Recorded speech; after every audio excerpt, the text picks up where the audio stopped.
drawing a nice straight line on the turf here. Once that dries, it's going to be really, really white. It's a great way to see where you're making your divot in relationship to the golf ball. So let's start out by taking some divots in front of this line. That's the number one thing that we're working on here. What I'm going to do is I'm going to set up as though this line is my golf ball, and I'm going to take my normal stance to get started. Now from here, I'm going to go ahead and drop my front foot back until it's almost touching my back foot. And the reason we're doing this is we're actually going to get that momentum coming through the shot in this swing. So if you want to take that divot in front, in the downswing, we need our momentum moving to the left, coming down and through the ball, and that divot is going to happen in front of that line.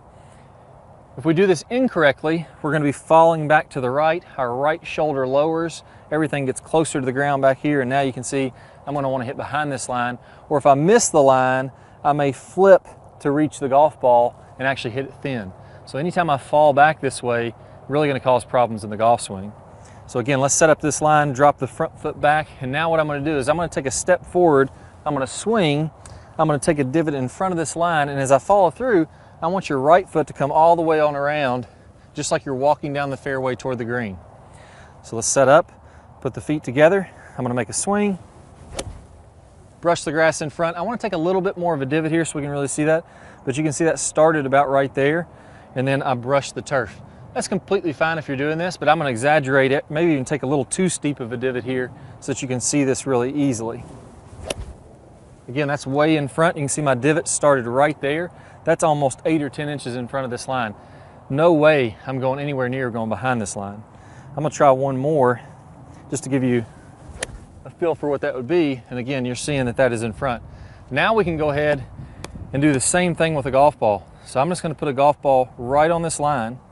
If I make contact on the line or in front, I'm going to be perfectly fine. This is going to be a nice solid shot. It's going to be nice and crisp.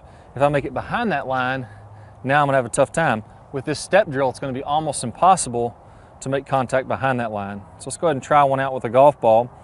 When you're doing this, don't worry about if you don't hit one very solid. It's completely fine if you don't make perfectly crisp contact right off the bat.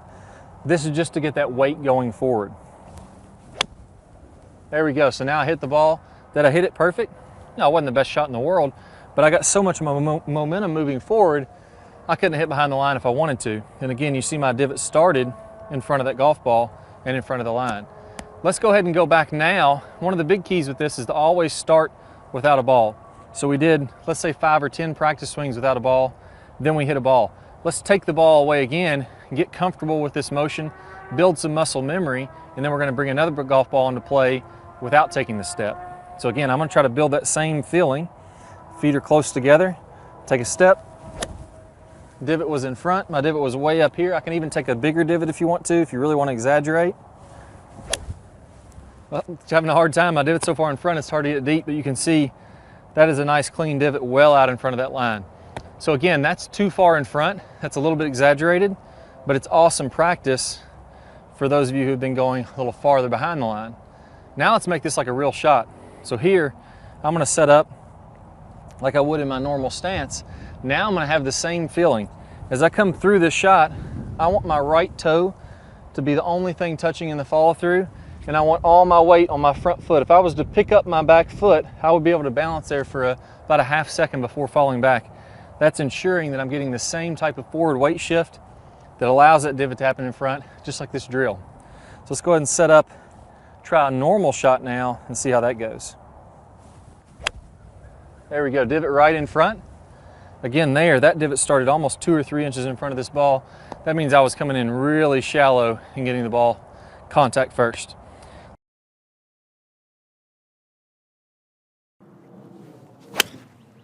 The key here is I have to step early and I can't do a false step. So when I have my feet closer together, I'm gonna go ahead and make that step as soon as I'm starting my backswing.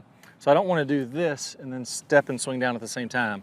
I wanna do this where I'm stepping in my backswing, and I actually don't wanna have a fake step where I just throw my foot out there.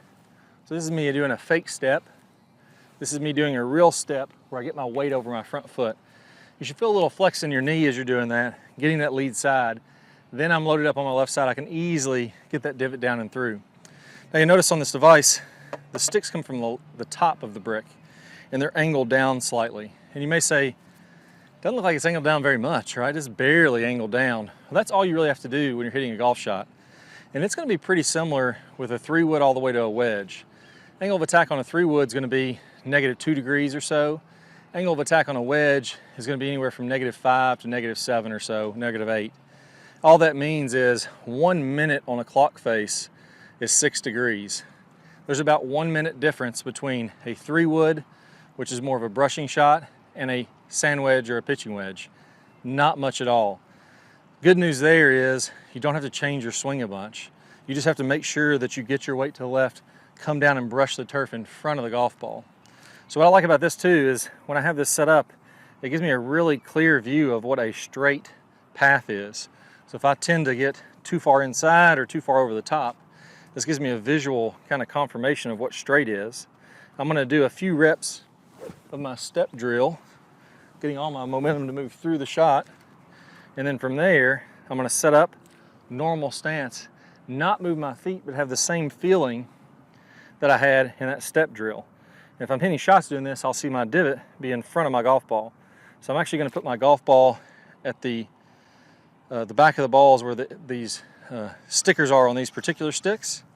I'll know that I'm hitting this, my divot should be in front of those stickers. If you don't have stickers on your alignment sticks, just put the ball at the tip and you'll know that you want the divot to be at the tip or in front. So let's go ahead and start it out here. I'm going to have the same exact feeling I had with my step drill, now with just a full swing. There we go. And that ball went almost perfectly dead straight. Nice square divot, nice good contact. And you can see my divot started just a hair in front of the golf ball. Now, the cool thing about this is I can now pull another golf ball back here, scoot it back an inch or so, and I can go ahead and hit another shot all the way until I get back to here. Now, if I get back to here, I don't want to get any closer than that, or I'm going to hit the brick. Go ahead and scoot the brick back before you hit any more shots. Let's go ahead and try another one out here.